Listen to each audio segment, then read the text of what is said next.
WWL-TV, Channel 4, New Orleans. Lynn Cannon, Mike Hoss, and meteorologist Carl Arredondo. This is Louisiana's news leader, Channel 4's Eyewitness News Nightwatch. Was it an explosion or just engine trouble? At least a dozen people die after an Israeli cargo jet blows up after takeoff. President Bush takes his campaign to the talk show circuit by the way of the Larry King Show. And Saints fans have something to cheer about when the team returns from Detroit. Good evening, everyone. It's being called the worst ever air disaster in the Netherlands. An Israeli cargo jet exploded just after takeoff, then slammed into two apartment buildings in Amsterdam tonight. The crash touched off a firestorm in a suburban area where family and friends are frantically searching for loved ones. So immediately we rushed to the main door, and there was a fire. Immediately there was a fire. We were about to get out from the entrance. What about the rest of your family? The rest of I saw only my wife and my first boy. The two of the boys, I can't find them. At least 12 bodies have been recovered, but as many as 200 people are feared dead. Authorities now blame the crash on engine trouble. Well, just when you made it through one election yesterday, it's time for another big one. In less than a month, voters will pick the next president. Elizabeth Renshaw looks ahead at where the election is going and what the latest polls say about the candidates' standings. A CNN USA Today poll shows Clinton with a comfortable lead of 47%. That's 12 points over Bush, with Perot garnering support from 10%. Yet the tracking poll through last week shows Clinton's lead dropping 5%, a sign that the Perot factor may be kicking in. But Perot already has been making a profound difference in this campaign, particularly in the way candidates use the media. Perot started a new trend. He bypassed reporters and took his message directly to the public by appearing on shows such as Larry King Live.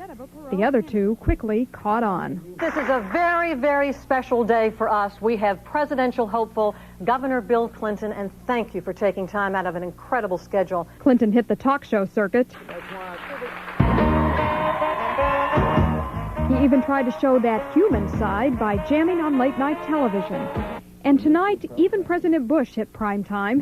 He wasn't exactly live with Larry King. He agreed only to be taped, but the president said he'll soon face callers. I look forward to coming on your show and answering any questions they can throw. Curveballs, straight balls, fastballs. So why are the candidates sidestepping reporters and hitting infotainment shows? Analysts say, in a word, they're out for control. They don't want their message reduced to 10-second sound bites, as even Bush admitted tonight in lambasting the press for its coverage of the economy. When 92% of the news coverage, Larry, on this, what is this, man, Lichter's surveys have been negative on the economy, how else do people get the news? You get it from news programs, or they get it from print. And yes, things have been tough, but they haven't been that tough. Political analysts predict this trend will continue, especially if the race tightens. Perot and Bush in particular need to do a lot of convincing, and if they can do it with 30 minutes of free airtime on television, well, Lynn, they probably will. Yes, and of course, next week from tonight is the first debate in St. Louis. Yes. Should be interesting. Thanks, Elizabeth. Well, only one candidate in the Orleans Parish School Board race won their district outright. In a bit of an upset, Carolyn Greenford beat incumbent Betty Jefferson, somewhat of a payback. 4 years ago, Jefferson beat Ford by less than 100 votes. Ford celebrated with other candidates who made it to the runoff. All of them were endorsed by excellence in education. People were ready for a change, and I think that the people of the community welcomed me because they were familiar with my work and service to them in the last 20 years, and they knew what I stood for. Incumbents Avra O'Dwyer and Woody Koppel were also defeated, but Gail Glapion and Paul Sins advanced to the runoff. Well, nearly 60% of the voters approved of a charter amendment limiting New Orleans to just one land-based casino. The final tally was 58% in favor, 42% against. This is not the end of the casino controversy, however. Those who do not want any casinos are preparing for a court battle. The just one forces are still happy. It may ultimately result in a court battle between the state and the city, but we know that we have the legal backing to do that. We know that we have an argument that we wouldn't have had if this Proposition B had not passed, an argument that will allow us to stress the fact that the citizens of New Orleans want the number of casinos limited to one. In a closely watched race in Jefferson Parish, it was a victory for the school board, a loss for the sheriff. Mike Ross has more.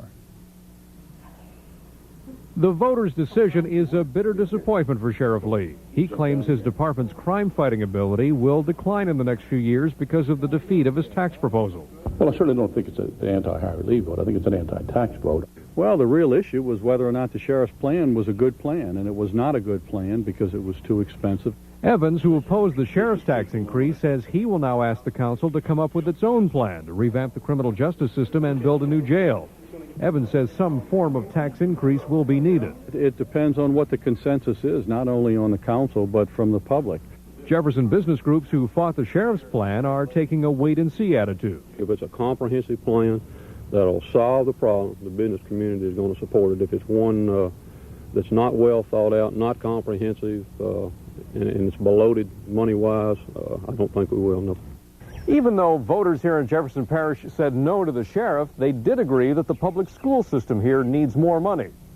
All right, you almost got it, A little bit more. School officials say the victory for their half-cent sales tax hike should solve the system's financial problems for quite a while. I'm naturally elated. I'm excited, thankful that the public had confidence enough in us to give us the additional funding so that we could keep moving this system forward. But I hope the school board realizes that when you have an election and you cast 78,000 votes and you win by 1,600 votes, that's certainly not a mandate from your constituents that you're doing an outstanding job. And although they won yesterday, Jefferson school officials are now worried about the November 3rd election. A proposal on that ballot would give the legislature the power to cut school aid by up to 10%. Wolf says that could put the Jefferson schools right back in a money mess. If they were to take, $10 to $14 million out of our budget next year, then the public is going to be asking themselves, we gave you additional money, what happened? Wolf says he'll fight the state funding cut proposal next month, and the council chairman says he wants to ask voters as soon as possible to consider a tax increase for a new jail. Jefferson voters still have a lot to consider. Mike Ross, Eyewitness News, Nightwatch. The leader of Recall 92 vows to continue his drive to remove Governor Edwards from office even after running into trouble with the law. To leave. I think it's my constitutional right to circulate the recall petition here, and I refuse to leave. I'll be forced to call the police. Please do so. Baton Rouge police yesterday issued Ted Shermer a citation for trying to collect signatures within 600 feet of a polling place. Shermer says he violated the law because officials would not let him set up a petition table near voting precincts. I believe that it's my constitutional right to circulate the recall petition within the 600 feet limit. By the way, Shermer's group only has 300,000 of the 750,000 signatures needed for a recall vote. Still to come on Eyewitness News Nightwatch, New Orleans police investigate a murder. And later, celebrating Louisiana's Cajun heritage. You